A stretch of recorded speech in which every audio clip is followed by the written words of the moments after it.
He never did anything that was not replied with wisdom, and since he might be said to wear 100 doctors' hoods under the crown.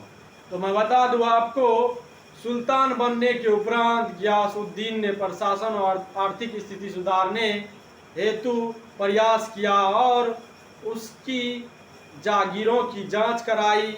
उसने गैर कानूनी अनुदान को भी देखा और इन कार्यों से उसको नापसंद किया, और लेकिन शीघ्र उसने उसके द्वारा किए गए कार्य और कल्याणकारी कार्यों में भी अपनी स्थिति सुधार ली।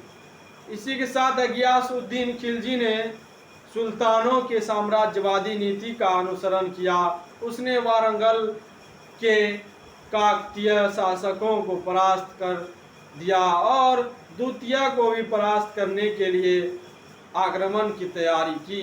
द्वितीय वर्ष में जुन्ना खां को भेजा, परंतु उसका यह प्रयास असफल रहा।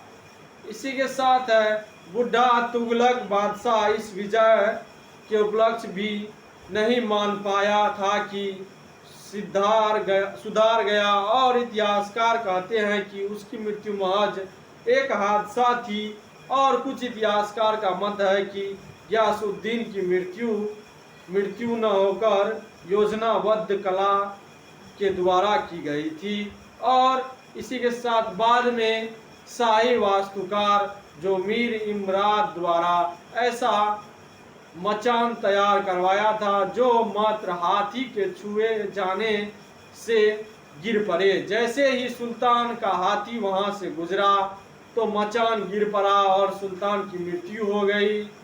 अबुल फजल निजामुद्दीन अहमद और बदायूनी मोहम्मद बिन तुगलक को इसका जिम्मेदार मानते हैं।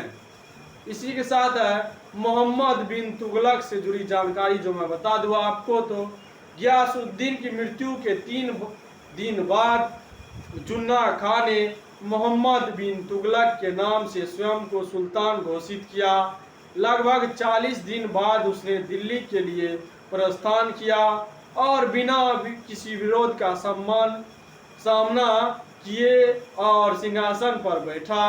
मोहम्मद तुगलक के इतिहास का मुख्य स्रोत यही था कि गियासुद्दीन बनी था, और जिससे फिरोज शाह तुगलक के कालों में अपने ग्रंथ की रचना की। इसके अतिरिक्त तारीख फिरोज शाही जो फतुहत फिरोज शाही मतसांत महारू और तुगलक नामा है।